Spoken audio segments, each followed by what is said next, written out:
Good day, Polly. This is Joanna Ramirez, and I'm here today with Drayone Jones, community organizer. We will be asking him questions about what he does to learn more. To start off, tell us about what you do.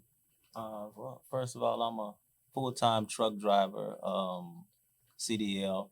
I'm a community organizer, which I do a lot of work in the community, which I'm passionate about. And what we do is we Be Mad is the nonprofit organization that I'm a part of, and we organize in the community. We work with students, elders. We work with returning citizens, which is individuals who've been previously incarcerated. We work with just different organizations that are community based, and it's what I love and have a passion to do. Was there anyone who inspired you to work in the community? Um, well, my parents moved into the Poly community in the early '70s, and I'm an '80s kid. My mother, I'm bilingual. Yo habla español también. So that was one big part of me growing up, and just kind of staying in touch and engaged with my community. So my parents had a big part of that. Mm. Oh, what is something most people don't know about what you do? Um, Grassroots work. A lot of the grassroots work we do in the community. We don't really kind of hadn't really been just kind of on social media with it. We just kind of do the work, and for me, that's kind of the best part about it. If you doing what you love to do, it's not work anymore. And for me, it's therapy. For me to just kind of I have the benefit of being a truck driver, so I'm able to leave the community, the city of Fort Worth, and be able to kind of come back on a regular, just kind of I guess reinvent myself. So for me, that's a big part, and I don't think a lot of people may not know the importance of that, but just being able to do that is huge. When did you realize that this was something that you wanted to do? As a kid growing up, um, it's something I've always done. Of course, not at this stage, but I've always had a good close connection with my community and residents in the community. So as me and friends of mine grew up in the neighborhood, I a former student athlete, from Poly. I graduated in '98. I earned a full athletic scholarship. So I've always kind of gave back in a sense, and just kind of wanted to represent my community and things that I've been attached with and a part of in the best way I could. Mm. Are there any goals that you have set for yourself? Like, if so, what's Um, one that you've achieved that you're most proud of? just engaging others Mhm. with students, local businesses, and these are some of the things that when we're talking about community organizing, those are huge. Building healthy relationships with some of the local businesses, the schools, from elementary on up to the college, which is Texas Wesleyan. I think that's one of the goals that when I grew up here, as students and children in the community growing up, we knew that there was a college here, a university, but it was something that we really didn't kind of understand. So a goal for me is just kind of building that gap, that relationship a lot stronger. So a lot of the youth can kind of understand, the importance of post education.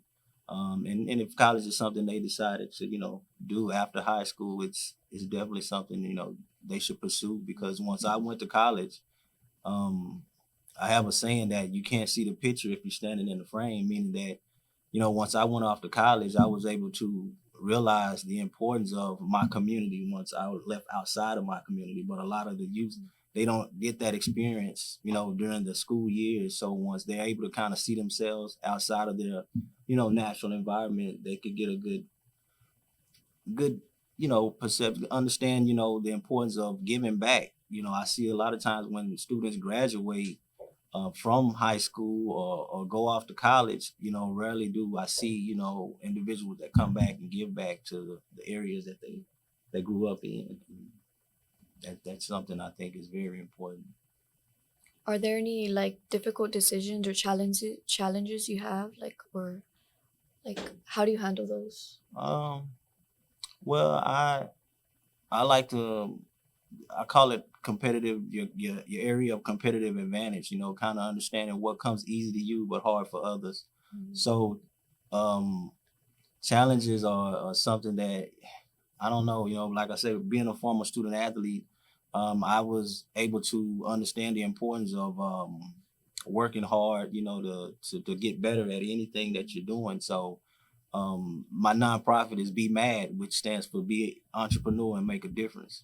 And being entrepreneur is just the mindset. You know, it's the ability to kind of continuously work at what you're trying to do. You know, and the mindset of being an entrepreneur is again, you know, doing what you love to do. You know, and what you're passionate about. So once you understand that, I think at a younger age, it's easier for a lot of students to kind of get older and kind of move into the things that they love to do and not just what they like to do. You know, I like basketball, you know, I like football, but you know, I think engaging and building and growing with, you know, other individuals is something that I'm passionate about. So that's the entrepreneur, the mindset of an entrepreneur. As a poly alumni, like how does it feel seeing all these upgrades happening in the community? Wow, that's a good question. It means a lot because you know now that we have a football stadium or just a athletic stadium being built here from Texas Wesleyan, um, it definitely kind of changes, you know, the area. It, it's definitely a lot of positive things coming to the Poly community, and I think that's important for a lot of individuals, elders, to understand and you know kind of you know pay attention to these things because Poly is it's a unique community. You know, if anyone kind of understands the history of the Poly community and kind of where it was, where it is, and where it's now kind of transitioning to, it makes a lot of sense. You know, to be a part of if you can. You know, what's coming this way. It's definitely something that I love to see and would like to be more engaged and a part of it as it takes place. Mm. Lastly, is there anything that you want to say to anyone out there that may want to be a part of this nonprofit organization?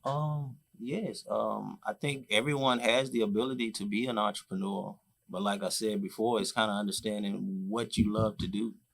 Um, if you're doing what you like to do is one thing, but you can kind of easily burn out of that. But once you're doing what you love to do, it's something nobody has to pay you to do. So, you know, if you love to cook, dance, sing, anything, I mean, those are some of the things that people are passionate about. And sometimes it's understanding that at an early age because a lot of times before we join, you know, school and things like that as children, we're doing things that we love to do. So it's important that we stay around that, and even with the help of parents, kind of helping, you know, a lot of the teachers, which you know that are you know in positions to help students, but it also takes community effort from parents, residents in the community to help, you know, whether it's daycares, to help, you know, keep these students engaged in what they love to do. Well, that's the end of this podcast with Drayone Jones. So thank you and have a good day, Polly.